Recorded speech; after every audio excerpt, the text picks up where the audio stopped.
Olá, tudo bem com vocês? Eu espero que sim. Estamos aqui no Leia a Bíblia, fazendo a leitura bíblica. Estamos em Lucas 10, Lucas 9, muito bom. E agora estamos em Lucas 10, tá?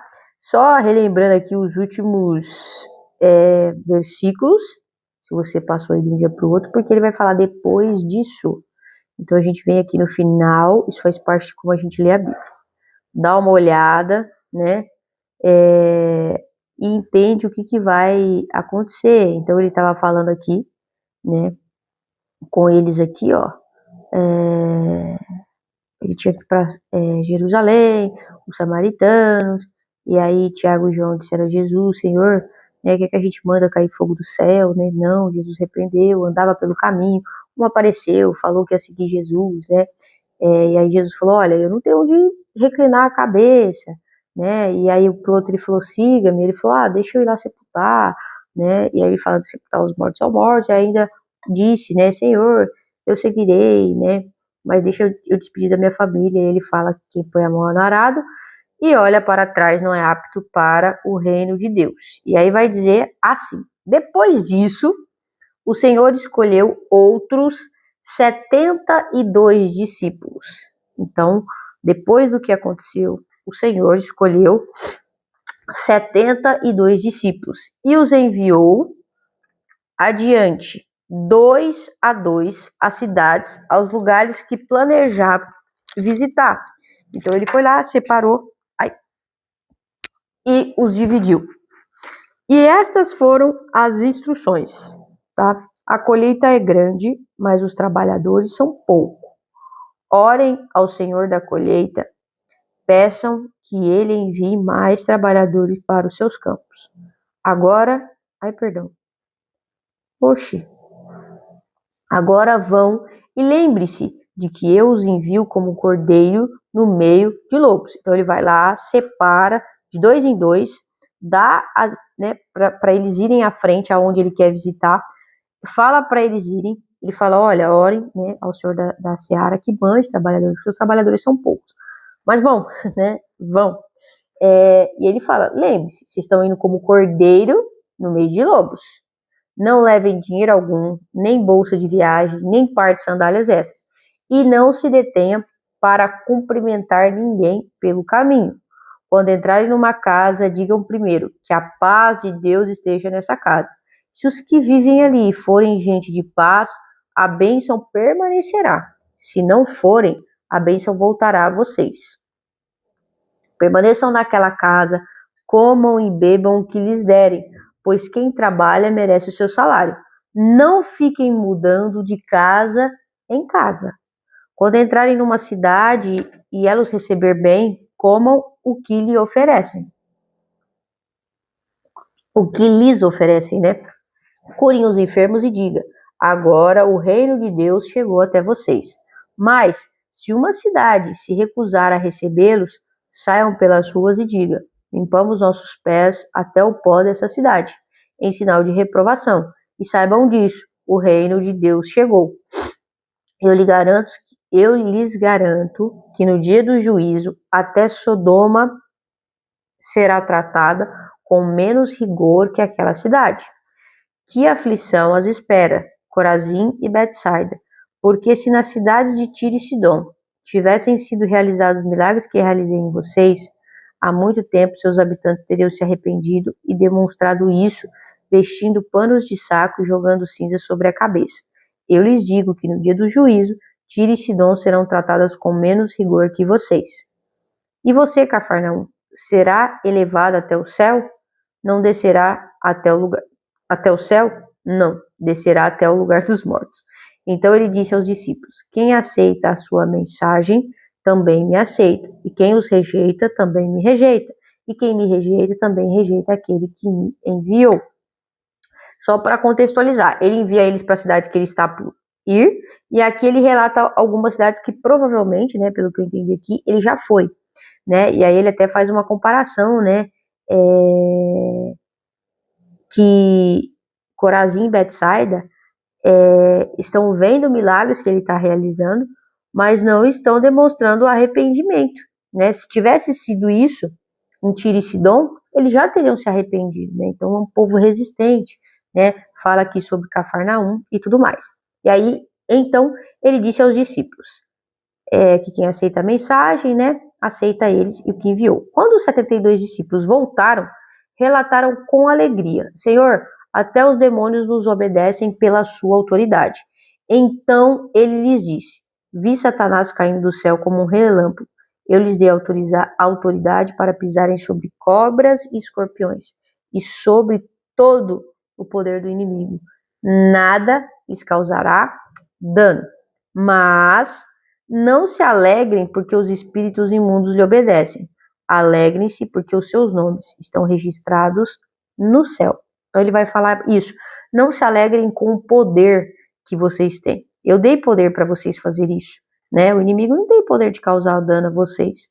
Mas a alegria de vocês não deve estar nisso, mas em que vocês, o nome de vocês está registrado nos céus. Vocês fazem parte do céu. Agora vocês são cidadãos de lá. Vocês estão lá, vocês vieram de lá para cá agora, e isso deve alegrar o coração de vocês, o relacionamento com o Pai.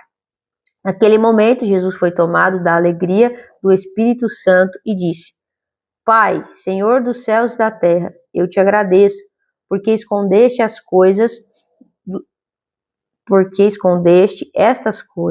do que se consideram sábios e inteligentes, e as revelastes ao que são como criança.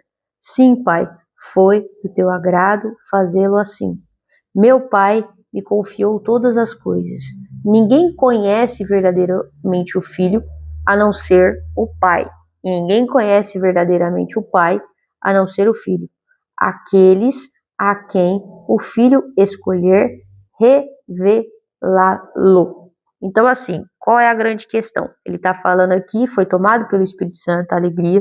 E ele vai falar, olha, tem muitas pessoas que se consideram sábios e inteligentes, né? Tem uns que são, né, de acordo com a inteligência e a sabedoria do mundo, mas não foi para ele que ele revelou, foi para aqueles que são como criança, né?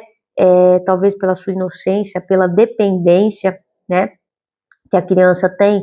E aí ele vai falar que o pai confiou para ele todas as coisas, mas que ele, né, a não ser o filho, e aqueles a quem que o filho escolhe revelá-lo.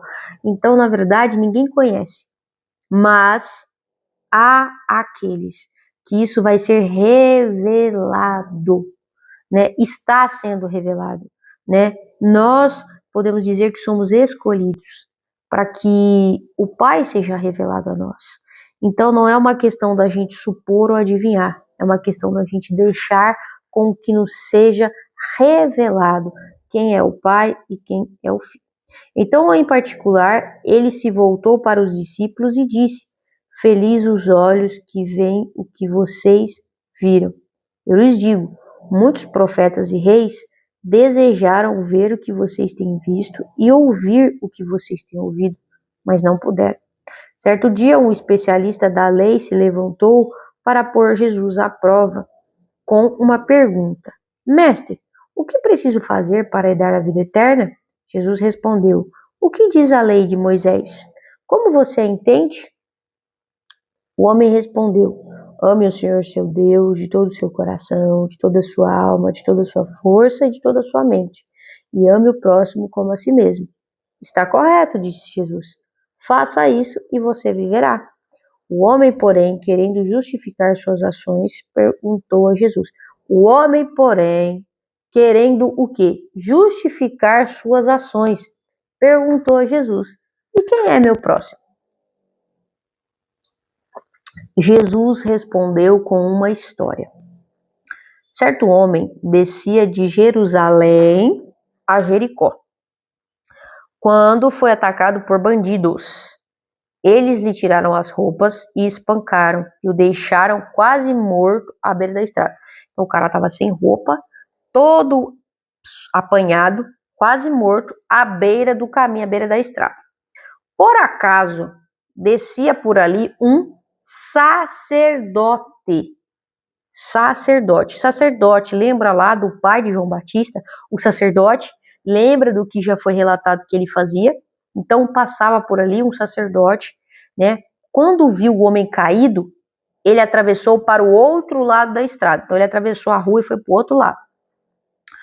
Um levita fazia o mesmo caminho, viu o homem caído, mas também atravessou e passou longe. O levita também fazia parte de algumas questões do templo, e eu não sei se necessariamente eles eram responsáveis pela música ou não, mas tem também a questão dos levitas, também faziam parte do povo ali que cuidava do templo e das coisas. Então, ele também atravessou a rua e passou longe. Então veio um samaritano. Os samaritanos, mais para frente a gente vai ver isso, e os judeus, eles não se dão bem. Então, se um homem estava em Jerusalém e está descendo para Jericó, ele provavelmente, né, as pessoas que estão passando ali podem ser judeus, tá? E talvez o homem que está caído seja um judeu.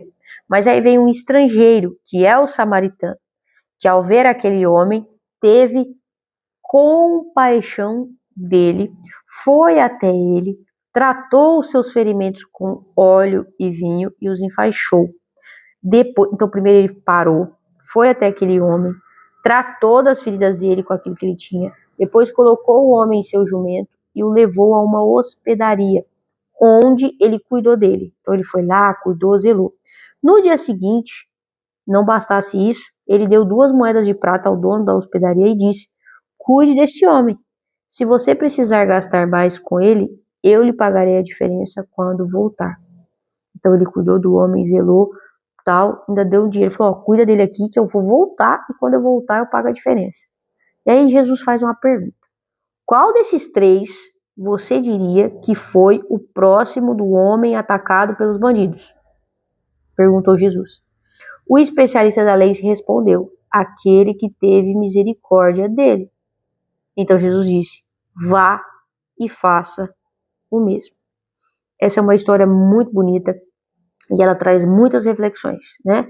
Ela traz aqui cargos, né? Jesus não traz nome de pessoas, Jesus traz cargos para explicar para aquele homem o que é amar o próximo. E o que é amar o próximo, né?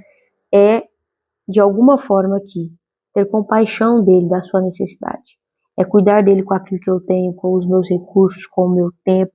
É estar disposto a não atravessar o outro lado, né? Mas é ser atrapalhado, né?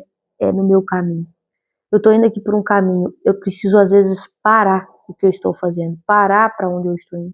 Talvez perder um dia, né, com alguém que está ali, mas isso é amar o próximo.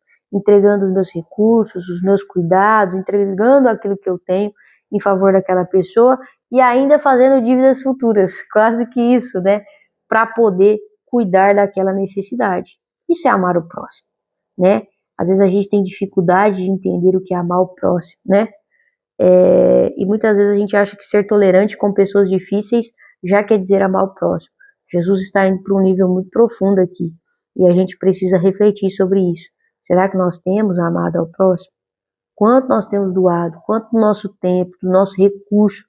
Porque aquele homem usou tudo, ele usou tudo que ele tinha ali para ajudar aquela pessoa, de acordo com as feridas dela, de acordo com a necessidade dela. Então que a gente pense sobre isso. Jesus e seus discípulos seguiram viagem e chegaram ao povoado, onde uma mulher chamada Marta os recebeu, perdão, estou rouca, tá? Em sua casa. Sua irmã Maria sentou-se aos pés de Jesus e ouvia o que ele ensinava. Marta, porém, estava ocupada com seus muitos afazeres. Foi a Jesus e disse: Senhor, não incomoda que a minha irmã fique aí sentada enquanto faço todo o trabalho? Diga-lhe que vem me ajudar. Pausa. Estão lá na casa de uma mulher chamada Marta, né? Diz que a casa de Marta, sua irmã Maria está lá sentada aos pés de Jesus. Marta estava muito ocupada. Marta vai até Jesus, né? Ela vai até Jesus e ela pergunta: o senhor não incomoda que a minha irmã fica aí sentada enquanto eu trabalho?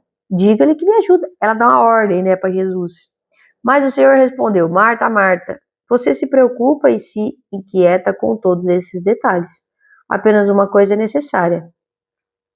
Ponto. Quanto a Maria, ela fez a escolha certa e ninguém tomará isso dela, né? Você está preocupada aí com muitas coisas, inquieta e preocupada com todos esses detalhes, mas apenas uma coisa é necessária. Quanto a Maria, ela fez a escolha certa. Ela escolheu a coisa certa. E isso eu não vou tirar dela. Então é uma história muito famosa, a gente vê muitos comentários, mas eu vou deixar com que até mesmo o próprio Espírito Santo ministre o coração de você, né? Nós estamos indo até Jesus, né?